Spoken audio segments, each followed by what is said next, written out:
journée.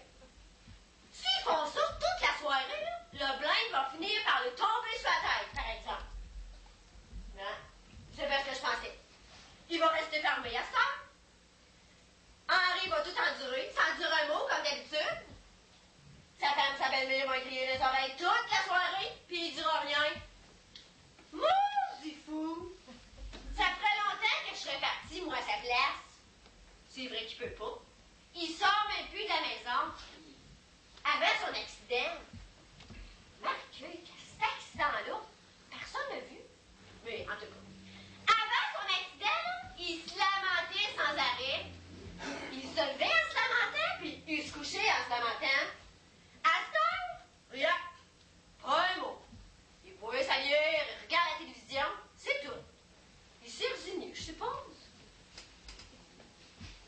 Pauvre Henri. Oh, il est pas si à plaindre que ça.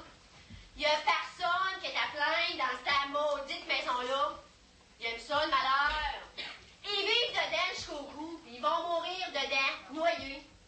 Puis quand ils vont tout être morts, là, ben, ils vont encore se trouver le moyen de se battre de côté.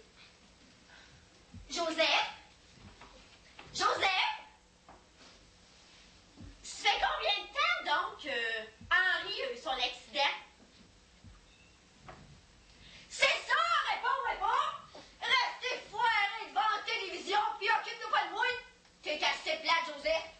T'es assez plate que, là, que je suis obligée de passer ma vie à regarder ses voisins pour voir s'il se passerait pas quelque chose!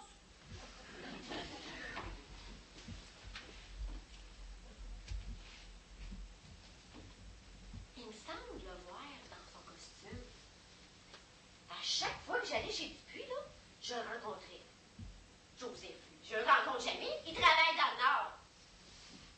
Il passait à côté de moi, là, puis il faisait semblant de pas me voir. Puis quand je disais bonjour, ben il me répondait « Bonjour, Madame Leroux », tout beau. Il avait honte de faire ce qu'il faisait, je suppose. Pourtant, là, c'était